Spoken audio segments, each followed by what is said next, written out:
Hi everybody, Cynthia here.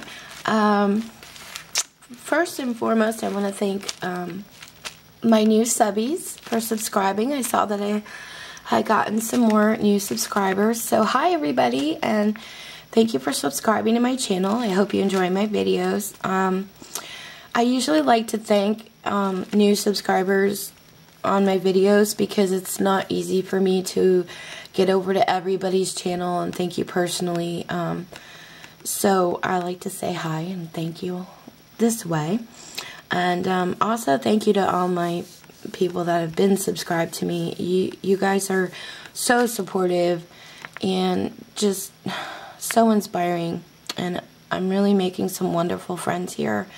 And I appreciate y'all so much. I really do. And I want you to know that.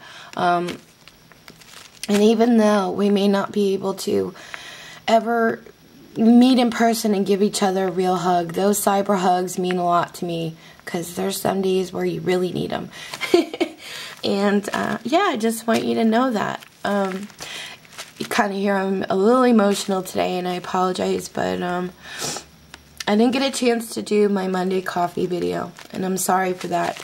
But yesterday I got some news that I just needed time to process, and it wasn't a good day for me, and I was not in a good frame of mind. So I didn't do the video, and I hope you all understand, and I'm sure you will, because you're all just wonderful to me. You really are. And sorry. I'm sniffling a little bit. We currently have 3 members in our family. And you know, that saying is kind of true. Things run in threes. It's really weird, especially with me. They're going through medical issues and things like that right now. And so yeah, I just needed time to process a few things. But anyway, on a happier note, we had a wonderful, wonderful time this weekend. My hubby took me over to Fort Myers Beach. And the weather was gorgeous. It was absolutely gorgeous. Beautiful, cool breezes, but the sun was hot. The ocean was warm. We took walks along the beach in the morning. And what's really beautiful is, like, along the beach line, there's real high-rise condos, okay? And then you get to the beach. So the sun was coming up, which made it light out, but it wasn't quite peeking over the condos yet. So it's a little dark. And you could see the glow behind the buildings of the sun, which was really beautiful. And then if you turned around and looked at the ocean, you could still see the moon. And it was just, it was glorious. It really was. It was something to see. And the dolphins were swimming in the morning. That was beautiful. And then, you guys know we bird. We love to bird. And the pelicans were like skimming across the water and, you know, searching for food. And then they would take off up in the air and nosedive, you know, for their fish. And it was just something to see. It was beautiful. We did some shopping. We did swimming. We went out to dinner. We did a little dancing, which was wonderful because we haven't danced in a long time. I mean, we dance in our living room. I mean, going out dancing. So it was just such a beautiful weekend, and we really had a nice time. I felt so good, you know, and I came home and got that news, and it was like, ugh. But anyway, we're probably going to go back sometime this summer, which would be wonderful. So I know y'all see this pink envelope, and I didn't shop. I did not go off of my spending freeze, but my friend Jamie, hi Jamie, sent me a gift card for my 40th birthday. What a sweet thing to do. That was so generous and thoughtful of you, Jamie. I appreciate it with my whole heart. I really do. I'm so happy and blessed to have, you know, getting to know you better and becoming friends, and means a lot to me. And it really meant a lot to me because you guys know I don't shop right now. So I got to do a little shopping. And I thought that was great. So let me show you. This came over the weekend, or I would have showed you sooner. But look at this cute tag she made me. Isn't that sweet? It says sweet treat. And then there's like a tower of cupcakes. That is adorable. And then she inked up the tag and, you know, added some glitter accents to the cupcakes. It's so, so cute. And then she wrote me a personal message on the back. So thank you so much for that, Jamie. That means a lot to me. And I had my eye on this Romantic Grunge Flourish stamp from CC Designs for a while. And the reason why I love flourishes, but I love this corner flourish so much. And I thought it would look really good embossed on cards or tags, you know, in the corner of pages. So I had to have it. And I haven't cut it apart yet. But I'm going to try that on a card this week, and I'll show you guys what it looks like. But I just love the flourish patterns. So I got that. So thank you so much, Jamie. Jamie has her shop, of course, Not Too Shabby on Zibbit. I will post the link below. And you guys can head over and check it out. She has super cute stamps. And not only that, awesome, awesome customer service. And holy man, does she have fast shipping. I ordered it and it was like, boom, it was here. Almost like she ran it, you know, ran it herself to my door.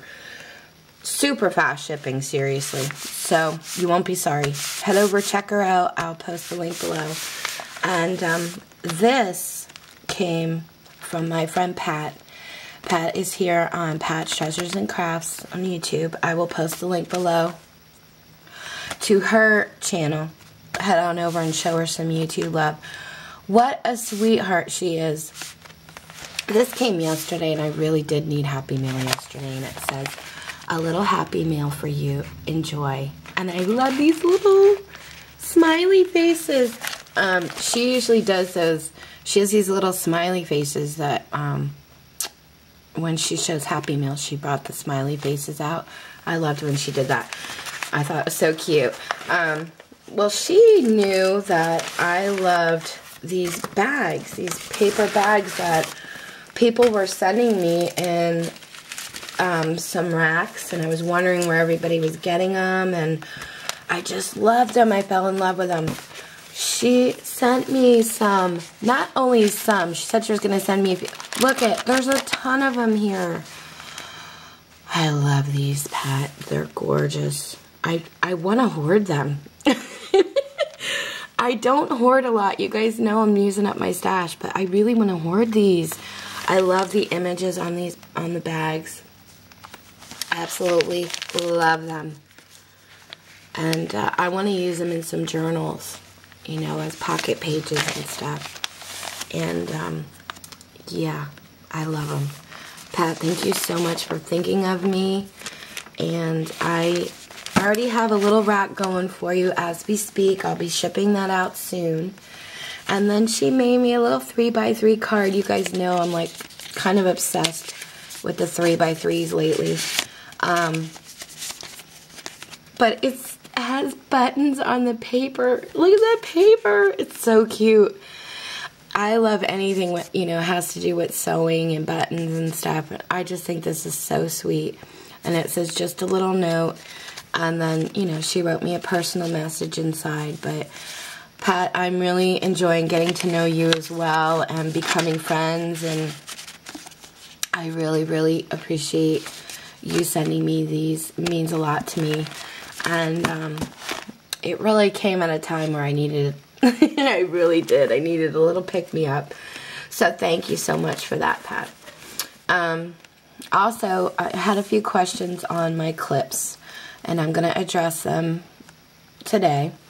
Some of the questions were, do they sell well at craft shows? Honestly, I don't know. It's going to be my first time that I'm going to have them at my craft show. I wanted something a little different, and you need smaller. One thing about craft shows, especially if you're new to crafting or doing the craft shows, is when you go to a craft show, you want to have some bigger ticket items and you want to have some smaller ticket items to appeal to everybody. And also the smaller, if you only have a table of small ticket items, it's very hard to make your table money and, you know, make a profit. So you want to make sure you have some bigger ticketed items too. I'm not really sure what I'm going to charge for these. I know I've been asked that as well. I haven't decided yet. But the great thing about this is if these don't sell, that's okay with me, because I use these. You guys know I use these in my mini albums. I use them in card making. I slide them behind photo mats on my layouts. You know, I use these a lot, so they're not going to go to waste. You know what I mean? And yes, I do package them up when I'm going to sell them at a craft show. Not sure how I'm going to do it. Probably just a cardstock backing, some repositional tape, kind of like I showed you in the altar clip video. I'll probably do something like that. But when I get these packaged up in my 3x3 cards and things like that, before my craft shows, I'll show you how I package them, and you know, in case you guys need some ideas. Another tip that I could share with you is don't always go by what other people are making for their craft shows. And what I mean by that is maybe these will sell for me here. They might. I don't know. But they might sell here for me. They may not sell in your area for you. For example, when I lived up north, I sold a lot of rustic country flower arrangements and things like that. And now I live, you know, in the south near the beach. So that's not going to work here. You know, people aren't looking for rustic country when they live near a beach. You know what I mean? So right before we had moved, I did a fall craft show. And, you know, this is the type of stuff that I used to create for my craft shows. And these are the bigger ticket items, like I had said. And this stuff sold like hotcakes there. But this is what people were looking for, you know, because it was popular in that area. Where this kind of stuff is not that popular here. You know, they have different themes, beachy type stuff. Now, see, I could do something with a picket fence, more in a beach theme. This was for fall, you know, and this sold right away too. But yeah, it's a different area, so this is not something I think that's really going to do well here. But I wanted to share that with you. Keep in mind, like when you're watching videos of what other people are doing, take into consideration your area before you go crafty crazy and make a ton of stuff. Because it, you know, make sure it fits your area and the demand of what people want. I don't think I'm saying that right, but hopefully you understand what I mean. It's just a little tip, you know, a little piece of advice I could give you. And really, I'm new to doing shows in this area. So I'm still learning what people want, what, you know, you got to talk to your customers when they come by your table. And another thing, if you're getting ready to do a craft show and you have another one lined up, print out little flyers of where you're going to be next and hand them out to people. For one reason, you're getting your name out there and you can get yourself a following. It does happen. They'll follow you from craft show to craft show if they like what you're doing. And also, they may not know about that next craft show. So you're kind of advertising for yourself for the next, you know, the next one. So I just wanted to throw some tips out there because I did have a lot of craft show questions, and I'm not an expert, but I will try to help you, you know, as much as I can. And you can also talk to some other vendors at craft shows. Some of them will talk to you about things when you ask them questions. Some will not. And don't get, you know, well, of course you'll probably be offended, but don't take it to heart, because there's some people, you know, that I have met at craft shows and I never even asked them a question and they already had their backs up. Like, I don't know. People are strange. So yeah, don't, if you go up and ask a vendor a question and they know you're a vendor, they may not give you any advice. That's just the way some people are. So I just wanted to warn you about that. Sometimes that does happen, but for the most part, I have met such beautiful, wonderful, selfless people craft showing And that's one of the reasons why I love doing it. I love to talk to vendors. I love to be out with, you know, people talking about something that I love, which is crafting. So, anyway, if you have any questions, let me know. I will try to answer them as quickly as I can. Sometimes it takes me a while, and, you know, have patience. I hope you understand. And thanks for watching and listening to me babble. I'll probably be making videos and updating. I'm trying to finish my 4x4 cards over here, and I'll be back with project videos sometime this week. So, thank you. Take care, guys.